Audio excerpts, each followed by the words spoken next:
दक्षिणकालीमा रहेको शेषनारायणमा छु यति बेलामा। 4 नारायण मध्ये एक नारायण चाहिँ शेषनारायण हो। काठमाडौँको दक्षिणकाली नम्बर 1 मा पर्छ। यहाँ चाहिँ हिजो एकादशीमा मेला लागेको भएर यहाँ सबै भक्तजनहरूले फुलपाती चढाएर रङ्गीन बनाउनु भएको छ। तलतिर चाहिँ पोखरी छ,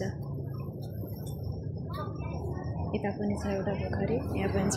अझै पनि मान्छेहरू आइरहनु भएको छ आफ्नो आस्थाहरूलाई राखिरहनु भएको छ। ऊ एउटा अङ्कलले पूजा गर्दै हुनुहुन्छ। यहाँ माछाको बच्चाहरू कति धेरै छ। यो चाहिँ यो फर्पिङ एरियामा सायद खानालाई युज गर्ने पानी पनि यही होला।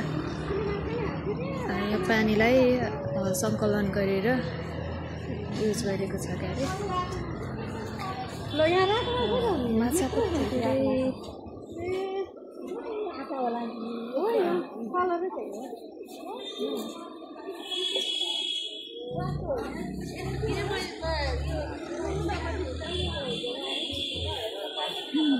माछा कति धेरै छ माछा।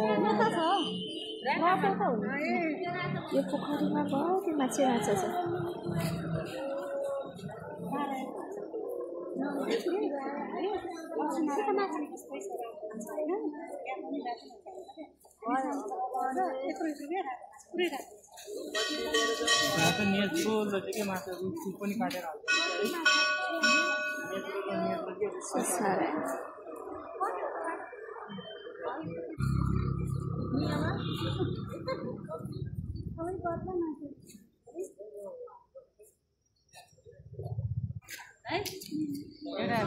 आमा कति राम्रो माछा देख्थ्यो नि त अहिले।